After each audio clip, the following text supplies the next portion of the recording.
Aklınızda yazmak istediğiniz bir şey var ama bir türlü başlayamıyorsunuz. Akademik yazımın asıl problemi yazmak değil.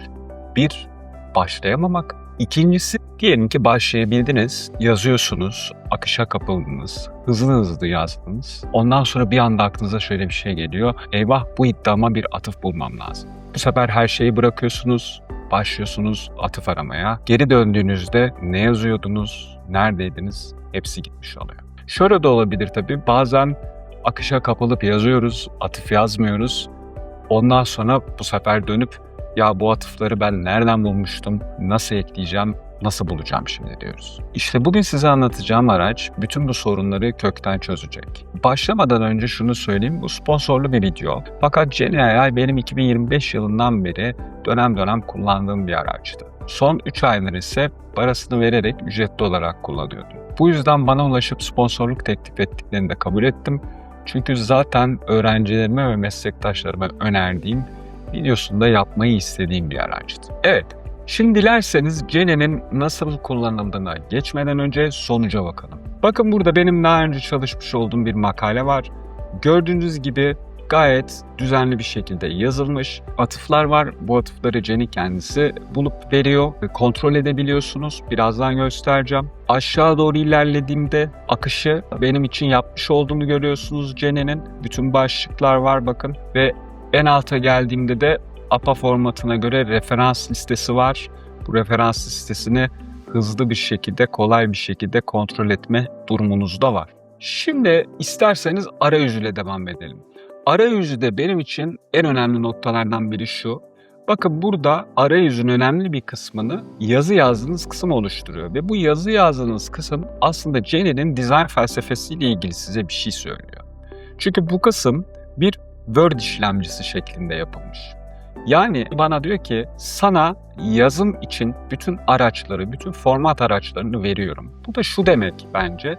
Yani sen yaz. Geni her şeyi kendi yazacak şekilde planlanmış bir araç değil. Siz yazacaksınız, tıpkı Word'de yazdığınız gibi takıldığınız noktalarda Geni araya girecek, genişletmek istediğiniz noktalarda, düzenlemek istediğiniz noktalarda Geni araya girecek, sizi asiste edecek. Yani yapay zekanın doğru kullanımı bu zaten. Ben bu kanalda bunu daha önce de söylemiştim. Doğru ve etik kullanım. Dolayısıyla bu önemli.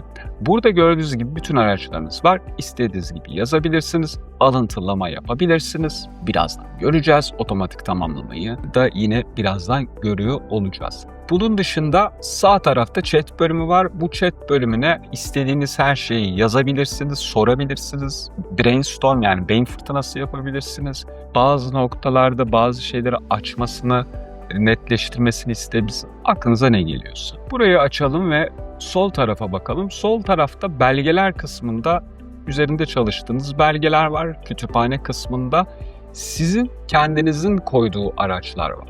Geni ile çalışırken her zaman önereceğim şey kendi makalelerinizi yükleyin ve onun üzerinde çalışın. Evet, Geni kendisi de makale bulabiliyor. Fakat kendi makalelerinizi yüklediğiniz zaman hem halüsinasyon ihtimali çok daha düşük oluyor hem de bunun da ötesinde siz kaynaklarınızı kontrol etmiş oluyorsunuz. Hangi kaynaktan atıf yaptığınızı biliyorsunuz. Yani rastgele bir kaynak sizin makalenize girmemiş oluyor aslında. Geni'nin bulmasını da isteyebileceğiniz zamanlar var. Yani aklınıza gelmeyen, sonradan gelen bir makale bulayım dediğinizde en azından Geni onu da yapabiliyor. Bunun dışında AI sohbeti gördük. Hazır kütüphanedeyken şimdi Zotero'daki makalelerimi buraya aktaracağım. Şunu söyleyeyim. 2 video öncesinde sizlere ChatGPT ile literatür keşfi nasıl yapılır bunu anlatmıştım. Şimdi bu videoda bu literatür keşfinde ChatGPT'nin bize vermiş olduğu makale havuzunu kullanacağız. ChatGPT'ye gittim, dedim ki bu makale havuzunu bana BibTeX formatı olarak ver. Bunu aldım, kopyaladım, Zotero'ya gittim, yapıştırdım ve bütün makalelerim Zotero'ya girmiş oldu. Zotero otomatikman bunların PDF'lerini de buldu ve yükledi ve her şey artık Zotero'da. Şimdi buradan devam edeceğiz. Tabii ki o videoda da söylediğim gibi sizin doğrudan literatür keşfinden yazmaya geçmemeniz lazım. önce literatürü genişletmeniz lazım. Ama demo olduğu için biz buradan devam edelim. Şimdi makalelerim dediğim gibi Zotero'da var. Zotero'yu bağlıyorum. Buraya tıkladım. Zotero'ya bağla dedim. Şu an Zotero bağlandı. Bakın Zotero'daki koleksiyonlarım geldi. Sosyal medya bizim çalıştığımız alandı. Bunu import et diyeceğim. Şu an bütün makaleleri indirdi gördüğünüz gibi. Yeni belge oluştur diyeceğim. Sıfırdan çalışmaya başlayacağız. Bakın yeni belge ekranı bu. Burada bizden bir prompt istiyor. Dedim ki sosyal medya kullanımı ve sosyal izolasyon arasındaki ilişkiyi inceleyen bir literatür taraması yazmak istiyor. Aşağıda bana Jenny bu harika bir sistem dedi ve yeşil oldu gördüğünüz gibi. Mesela şurayı şöyle seçeyim. Bakın mesela sadece sosyal medya kullanımı demiş olsaydım zayıf istenmeyecekti. Yani burada size aslında yönlendiriyor. Eğer yeterli değilse komutunuz bana daha fazla detay ver diyor. Aslına bakarsanız bu bile çok detay değil. Yani bundan daha da fazla detay vermeniz lazım. Tam olarak ne istiyorsunuz? Tam olarak hangi konulara bakmak istiyorsunuz? Bu detayları ne kadar çok verirseniz o kadar başarılı olacak. Biz bugünkü çalışmamız için buradan devam edelim yine de. İleri diyorum. Şimdi burada bana yayın yılını sınırlamak istiyor muyum? Bunu soruyor. Etki faktörlerini sınırlamak istiyorum. Bunlara dokunmuyorum çünkü ben kendi kaynaklarımı kullanacağım. Harici kaynakları dikkate alayım mı almayayım mı diye soruyor. Al diyebilirsiniz. Ben burada hayır diyorum. Kütüphane kaynaklarını dikkate alayım mı? Evet. Burada tüm kaynaklar mı? Hayır. Diyorum ki sosyal medyayı sadece dikkate al. Tabii ki tüm kaynaklarını diyebilirsiniz. Size bağlı. Hangi alıntılama stilini istiyorsun diyor. APA ve ileri diyorum. Şimdi burada bana diyor ki başlıkları nasıl oluşturayım? İmrat mı yapayım? Yani standart başlıklar biliyorsunuz. Giriş, yöntemler, sonuç, tartışma şeklinde. Akıllı başlıklar ise konunun içeriğine göre size başlık sunuyor. Makalenize bağlı olarak bunu seçeceksiniz. Ben burada hani Jenny'nin neler yapabildiğini biraz daha da gösterebilmek için akıllı başlıklar diyeceğim. Çünkü standart başlıklarda hani standart bir şekilde yazacak. Ve yazmaya başla diyor. Evet, bakın şimdi benim için sosyal medya kullanımı ve izolasyon ilişkisi literatür taraması başlığını attı. Giriş ve girişten sonra taramanın başlıklarını buraya koydu. Bölüm bölüm ayırmış durumda. Şimdi zaten biz buraya geldiğimizde literatürü taramış, literatüre hakim olmuş olmamız gerekiyor. Dolayısıyla bu başlıkları gördüğünüz zaman zaten aslında otomatikman bir şeyler yazabiliyor olmaya başlıyorsunuz. Diyelim ki yazamadınız, takıldınız, nereden başlayacağınızı bilmiyorsunuz. Bir ipucuna ihtiyacınız var. O zaman buradaki otomatik tamamlamayı açarsanız, bakın Jenny çalışmaya başladı. Şimdi bakın bana hemen bir cümle yazdı. Dijital çağın getirdiği yeniliklerden biri olarak sosyal medya, bireylerin iletişim kurma ve bilgi edinme ve sosyal ağlar oluşturma biçimlerini temelden değiştirmiştir dedi. Mesela bunu kabul edebilirim dedi. Beğenmiyorsam değiştirebilirim. Uygun olan ama şu değildir. Yani şöyle kullanmayın. Otomatik cümle üret, kabul et, kabul et, kabul et, kabul et deyip bütün bir paragrafı yazdırmak. Jenny'nin kullanımı bu değil. Yani Jenny bunun için yapılmış bir araç değil. Size bir cümle verecek, siz o cümleyi onunla tartışacaksınız, değiştireceksiniz ya da kendi cümlelerinizi yazıp devam edeceksiniz. Yani Jenny'nin bütün aslında esprisi ve meselesi size asist etmesi, size destek olması, sizin yerinize yapması değil. Düşünerek yönlendir dersem bir prompt verir ve ona göre değiştirebilirim. Şu anda demo amaçlı olarak kabul et diyeceğim. Bakın burada mesela bayağı ciddi bir iddiada bulunuyor ama atıf yok. Ben bunu seçip alıntıla diyebilirim. Ve benim makalelerimden bana uygun olan alıntıları seçiyor. Mesela yüksek öğrencinin sosyal medya kullanımının yalnızlık düzeyleri arasında ilişki. Mantıklı görünüyor. Fakat hemen nasıl karar vereceğim? Yani bu gerçekten benim söylediğimi destekliyor mu, desteklemiyor mu? İşte burada bence çok önemli bir özelliği çıkıyor Jenny'nin. Alıntıyı aç dediğim zaman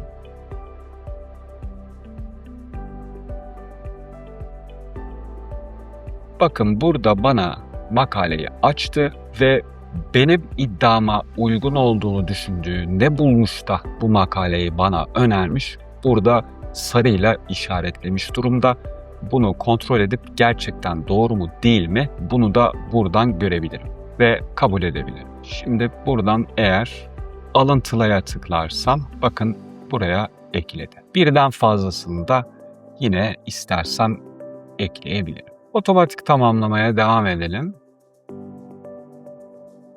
Dediğim gibi takıldığınız noktalarda otomatik tamamlama sizin için çok önemli olacak ve atıfta. Şimdi mesela bu ilk paragrafı biraz daha genel olarak diyelim ki konuşmak istiyorum. Buraya geldim. Dedim ki ilk paragraf biraz genişlet. Yazım tarzı çok iddialı. Biraz akademik tona uygun olsun demiş olayım mesela. Kendi yanıtını değerlendiriyor burada. Kendi verdiği yanıtı değerlendiriyor. Sunmaya uygun mu değil mi diye bakıyor ve bakın şu anda verdi. Buradan belgeye ekle dersem doğrudan ekliyor. Bakın şu kısmı tabii ki silelim. Bakın giriş ve buradan atıfları bu sefer otomatik olarak bularak bana verdi. Burada herhangi bir cümleyi seçtiğinizde yapay zeka ile çalışabilirsiniz.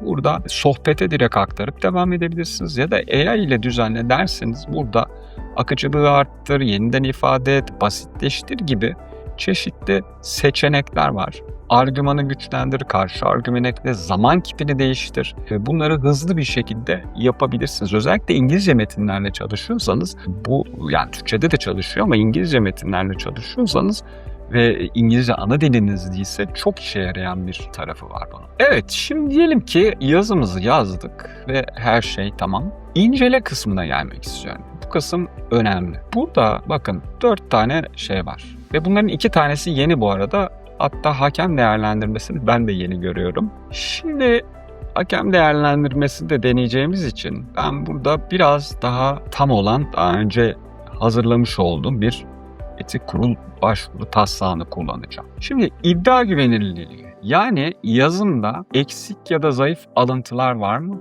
Alıntılarımla iddialarım uyuşuyor mu? Bunu kontrol ediyor. İncelemeyi başlat diyorum. Bana bakın hepsini şu an inceliyor. Evet, bu zaten gözden geçirilmemiş ilk taslak olduğu için bayağı da bir şey buldu bu arada. Ve gördüğünüz gibi bana tek tek bakın burada zayıf destek diyor. Başvurulan kaynak bunu değiştirmek lazım diyor. Kabul et dediğim an değiştiriyor mesela. Yani ikinci kaynağı kaldırman lazım demiş. Kabul et diyelim. Aşağıda bakın yine yanlış olan kısımları, yani hatalı olabilecek kısımları bana burada tek tek veriyor. Bu şekilde yapması da güzel. Yani direkt düzeltip vermiyor, size gösteriyor. Çünkü son kontrol, son düzeltme, son karar her zaman size ait. Bunu unutmamak lazım. İkinci kısım düzeltme kısmı.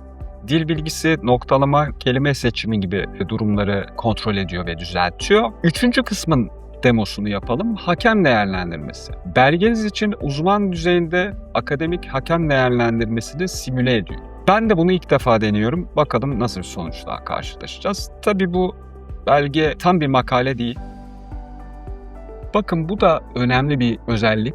Yani bunu tabii ki şöyle düşünmeyin, yani hakem değerlendirmesi kadar etkili ve hakem değerlendirmesi kadar kesin değil. Elbette hataları var, olacaktır. Fakat mesela hocanıza göndereceğiniz bir taslak.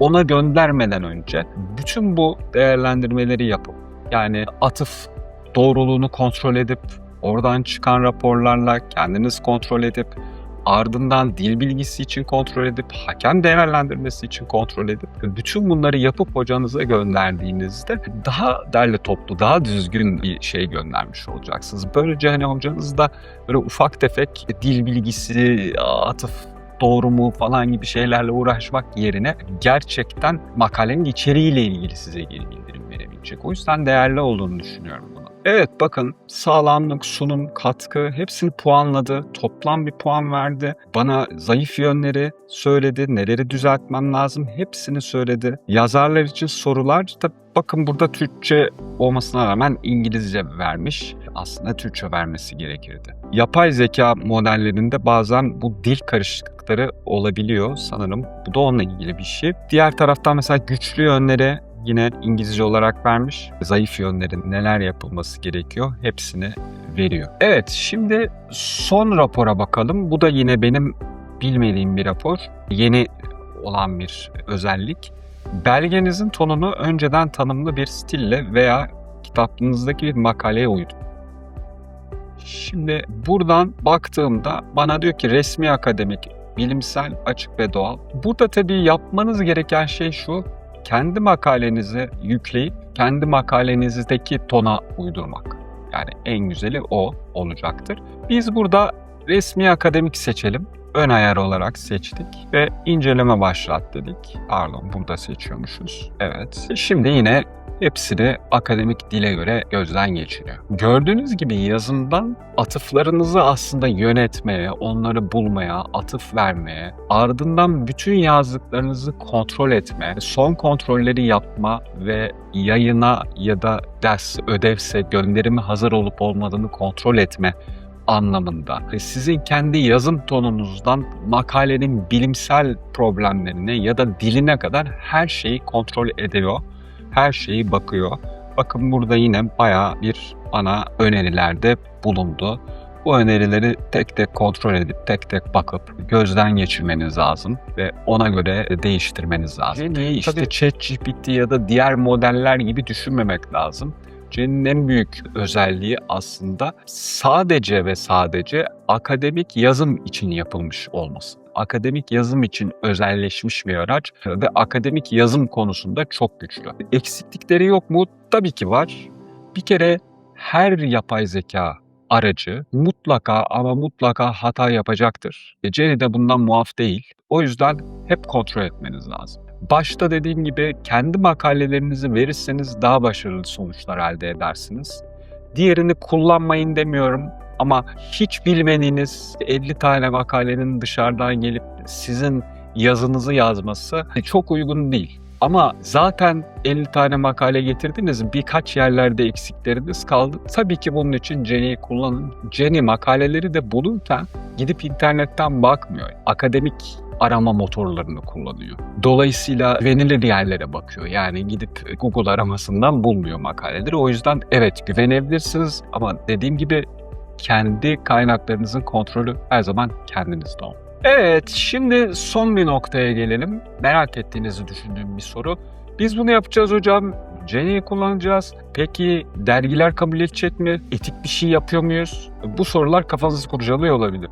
Önce şunu söyleyeyim, her zaman söylediğim gibi. Bir, kesinlikle eğer yapay zeka aracı kullanacaksınız, bu Jenny olur başka bir şey olur fark etmez. Ödevinizde de makalenizde de mutlaka beyan etmeniz lazım. Beyan ettiğiniz sürece ve Jenny'yi bir yapay zeka asistanı olarak kullanırsanız, yani copy paste yapıp onun sizin için yazması değil ama beraber yazarsanız, fikir size ait olursa ve beyan ederseniz herhangi bir sorun yaşamadan Jenny'yi kullanabilirsiniz. Bakın burada bir sayfa var. Jenny kullanılarak yazılmış makaleler var ve bu makalelere ulaşabiliyorsunuz. Mesela bir tanesini açalım. Bakın burada şu alt kısma geldiğim zaman burada yazıyor, gördünüz mü? Jenny AI işte gramer düzeltmek için, cümle yapısını düzeltmek için kullanılmıştır. Bunu kullandıktan sonra yazarlar her şeyi kontrol etmişlerdir ve bütün sorumluluğu üzerlerine almaktadırlar. Bu beyanı yaptıktan sonra Jenny'yi kullanmanızda herhangi bir etik problem yok. Dediğim gibi uygun bir şekilde kullanırsınız tabii ki. Evet, benim anlatacaklarım bugünlük bu kadar. Umarım yararlı bulmuşsunuzdur. Jenny'yi denemek isterseniz açıklamalar kısmındaki linkten deneyebilirsiniz. Ayrıca benim takipçilerime özel %20 indirim kodu verdi. Dilerseniz Jenny'nin ücretli versiyonuna da %20 indirimle Gandur 20 kodunu kullanarak sahip olabilirsiniz. Video ile ilgili ve Jenny ile ilgili fikirlerinizi yorumlarda bekliyorum. Bir sonraki videoda görüşmek üzere.